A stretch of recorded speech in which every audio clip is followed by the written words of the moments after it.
Arrivare a bordo di una nave così è interessantissimo, oltre che commovente. Io sono un vecchio, forse l'ultimo marinaio del Cristoforo Colombo. Io sono qua perché mio papà, ufficiale di marina, fu imbarcato negli anni 50 e anche io salì da piccolina sul Vespucci, quindi smetto di parlare perché sennò mi commuovo. Cosa vi piace dell'Amerigo Vespucci? Qual è il motivo che vi ha fatto arrivare fino a qui? Beh, affascinante, imponente, è un orgoglio poi per noi italiani. Prima volta che salite sull'Amerigo Vespucci? Sì, è la prima volta. Com'è che vi è venuta questa idea? Perché è una bellissima esperienza da fare, la consigliamo a tutti quanti.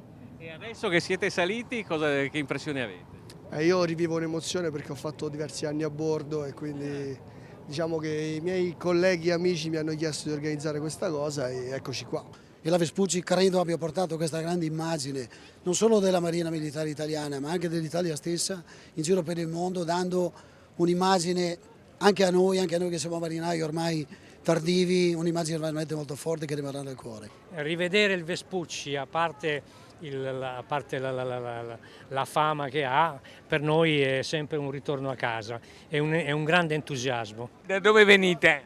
Azzano Decimo. Azzano Decimo tutti. Sì. Com'è stata questa visita? Bellissima. Stupenda. Dimmi, Emi. È stato il bambino più piccolo a salire per primo. Sì. È vero. È stata un'emozione? Sì. Com'è stata questa visita? È bello, qualcosa che non si fa di solito nelle scuole, qualcosa di originale. E cosa vi ha colpito? Mi ha colpito come hanno tenuto autentico tutto l'insieme. Il Vespucci viene frequentemente qua nel porto di Venezia, ma come non venire qua d'altronde? Una città che l'accoglie sempre con tanto calore da parte della popolazione e delle istituzioni. È un'emozione, il coronamento che mi ricorda il sogno di una vita. Sull'Amerigo Vespucci, sì. Perché da quanto la segue? Ma io l'ho sempre vista fin da bambino, è l'icona della bellezza del Made in Italy. Che impressione hai avuto? Unica, è sempre stato raccontato da mio padre questa, una proprio di famiglia, quindi insomma iconica, diciamo.